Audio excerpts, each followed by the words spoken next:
கிடையாது. மணிமேகலை நீங்க பேசுறது டிஸ்டர்ப் ஆகுதுங்க. எதுக்கு கத்தி கத்தி பேசிட்டு இருக்கீங்க? ஒரு நாள் இவளோட விஷயத்துல எதுக்குமே நான் வந்து போட்டி போட ரொம்ப டவர் பேசுறதுக்கு மேல வச்சுக்காதீங்க, புரியுதா? ஆமா அனுப்பணும் வெளியே போ. ஆங்கர் மணிமேகலை குக் வித் கோமாளியிலிருந்து நான் விலகிறேன். என்னுடைய வேலையில் பிரியங்கா அதிகமாக குறுக்கிடுறாங்க. இதை பற்றி நான் ப்ரொடக்ஷன் டீம் கிட்ட கம்ப்ளைண்ட் பண்ணாலும் அவங்க பெரிய இடமா அவங்க கிட்ட பணிஞ்சு போங்க, இல்லைனா உங்களை எந்த ஷோவும் பண்ண முடியாத மாதிரி பண்ணிடுவாங்க அப்படின்றது போல சொல்கிறாங்க. எனக்கு அந்த மாதிரி பணிஞ்சு போய் எந்த ஒரு வாய்ப்பும் தேவையில்லை, எனக்கு செல்ஃப் ரெஸ்பெக்ட் தான் முக்கியம் அப்படின்றது போல சொல்லிட்டு குக் வித் கோமாளியிலிருந்து மணிமேகலை வெளியில் போயிருக்காங்க. இந்த நிலையில் பிரபல நியூஸ் சேனல் ஒன்றும் இல்லை, குக் வித் கோமாளியில் பிரியங்கா மணிமேகலை 2 பேருக்குள்ளே நடந்த சண்டை அப்படின்னு சொல்லிட்டு ஒரு ஆடியோவை போட்டிருக்காங்க. அந்த ஆடியோவில் பிரியங்கா மணிமேகலை 2 பேரும் சண்டை போட்டிருக்க மாதிரி இருக்குது.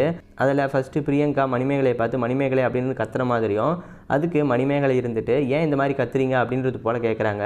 அதுக்கப்புறமா வந்துட்டு பிரியங்கா இவகிட்ட நான் ஒரு நாளாச்சும் இந்த விஷயத்தில் நான் போட்டி போட்டிருப்பேனா அப்படின்றது போலலாம் சொல்கிற மாதிரியும், நான் உன்னை வெளியில் அனுப்பணும்னு தான் நினைக்கிறேன், நீ வெளியில் போ அப்படின்னு சொல்லிட்டு கத்துற மாதிரியும் அந்த ஆடியோவில் இருக்குது.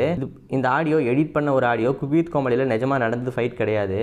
ஒரு நாள் இவளோட விஷயத்துல எதுக்குமே நான் வந்து போட்டி போட வரலாம். ஏன் பெருவடா பேசுறீங்க? உனக்கு என்ன பிரச்சனை? ஒரு நாள் இவளோட விஷயத்துல எதுக்குமே நான் வந்து போட்டி போட வரலாம். அதாவது மணிமேகலை அவங்களோட யூடியூப் சேனலில் மணிமேகலையோட ஹஸ்பண்ட் ஹுசைன் வந்துட்டு மணிமேகலை வச்சு ஒரு ப்ராங்க் பண்ணியிருப்பாரு. அந்த வீடியோவில் மணிமேகலை பேசுகிற ஆடியோவையும் பிக் பாஸில் முட்டையை உடைக்கிற மாதிரியான ஒரு டாஸ்க் நடந்திருக்கும்.